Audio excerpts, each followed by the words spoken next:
Hey guys, I am back to film my February wrap-up for the Read 19 challenge that was put out by Manga Hoarder.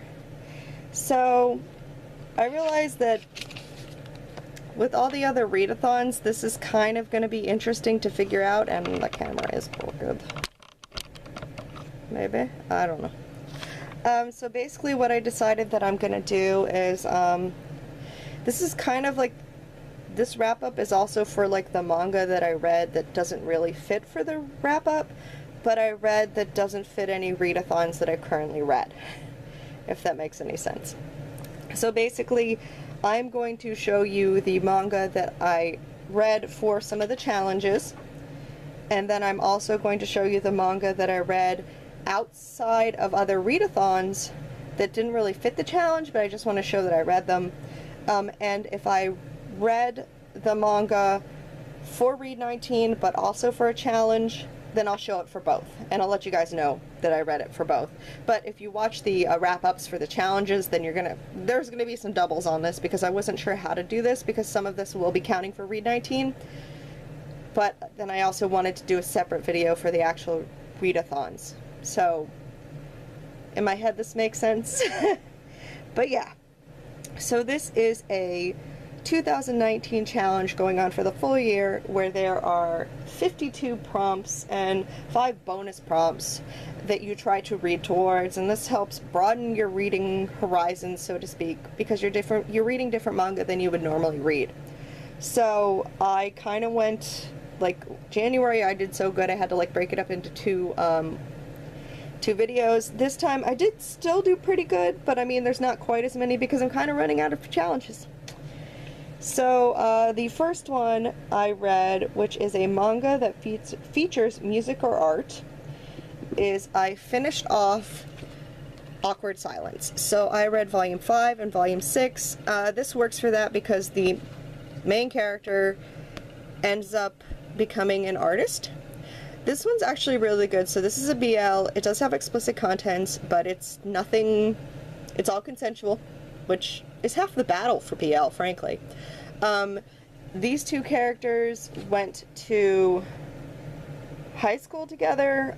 One of them is really bad at showing his emotions, and he's found that the guy that he ends up dating is the only one who can really, like, this guy can't show his emotions. This guy can understand him, which is because of, that's the title, Awkward Silence, because he's just really bad at communicating. But this guy always seems to figure out what he's talking about, so of course they started dating.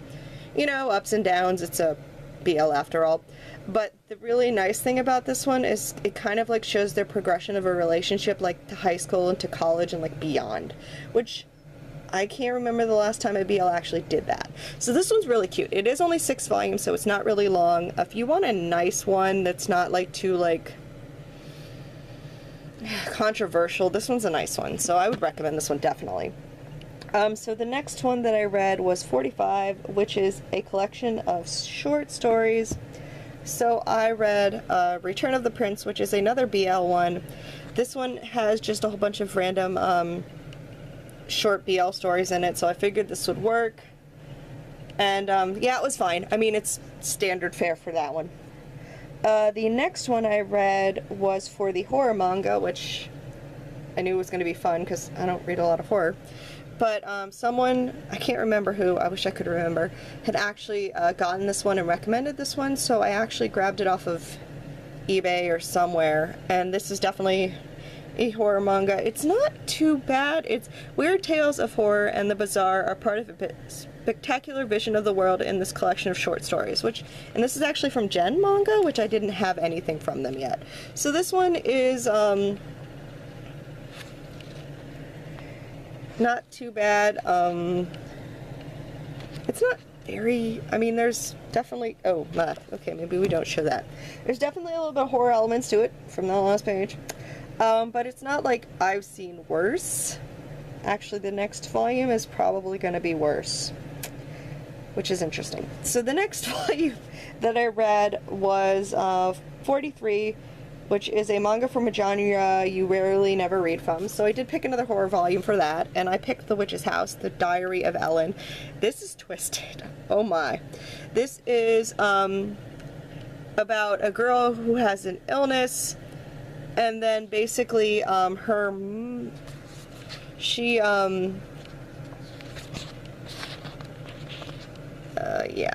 yeah, her mother ends up like leaving her, and she doesn't really know what to do, but she helps this cat, and this magical cat offers her powers and a house to live in, but then like that house is kind of really twisted. I mean, this is basically a really horror. It's really dark. If you want a good horror, I didn't hate it. I mean, like, it was interesting enough that, like, normally horror just scares me off, and even though there is, like, gore to this one, the fact that the storyline was so interested, I kept going with it, and I definitely pre-ordered the next volume, because it's just really weird. So, that is the one that I read for that challenge. The next one was 28, which was a manga that features siblings, and I used this as an excuse to catch up on Royal Tutor, because there are 4 brothers in this. So this is all about this guy who ends up being the tutor for 4 brothers who are all princes who are vying for being the king. And it's super cute. This is so adorable. I love this one. It's just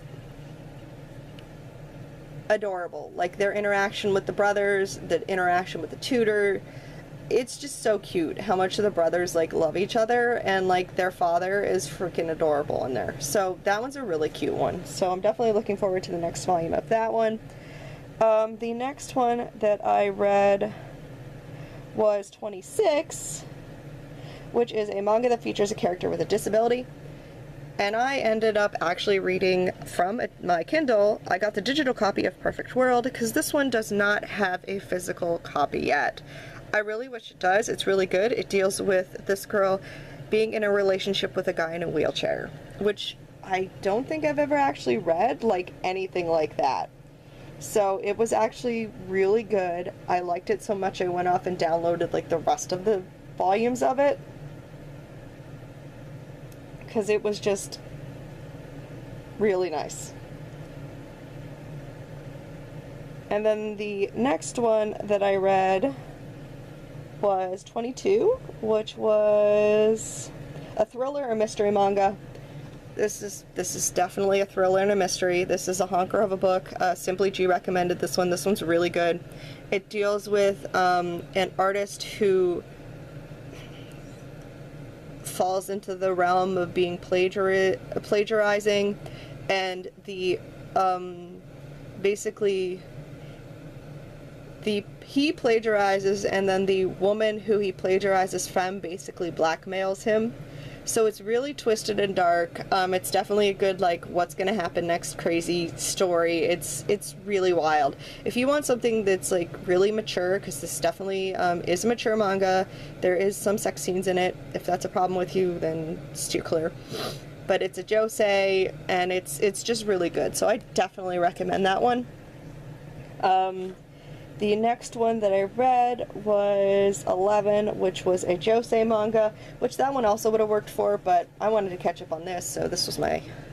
So I read Volume 4 and Volume 5 of Tokyo Tariba Girls. I love this one. These 3 girls just cannot get a break. This 5th volume had such a cliffhanger. It drove me insane. Like, I really want to know what happens in the 6th volume. When does the 6th volume come out? I need it, like, now in my hands.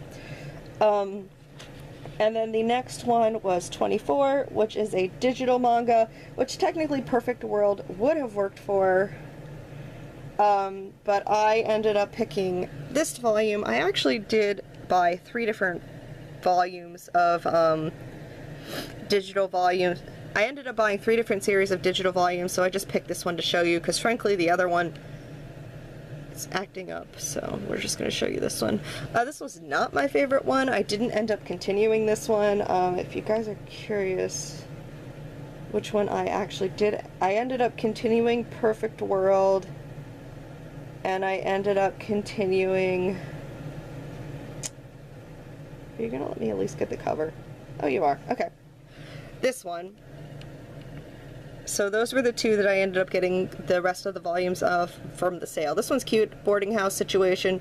Girl moves in with a whole bunch of some guys, some gals in a boarding house, and it's just a lot of fun. So there's that one.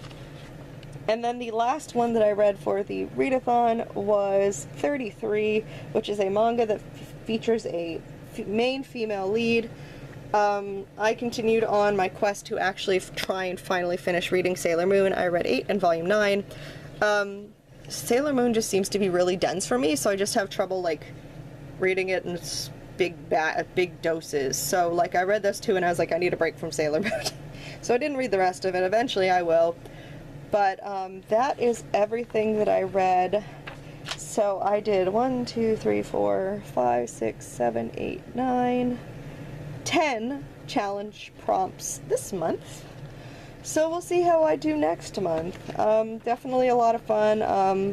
I'll put like the links and stuff down below for anyone still who wants to join. It's only the beginning of March. You got plenty of time to join in if you would like. And it's just a lot of fun. So anyways, I hope you guys enjoyed. I will see you guys later for the next video. Everyone have a very good rest of the day. Bye!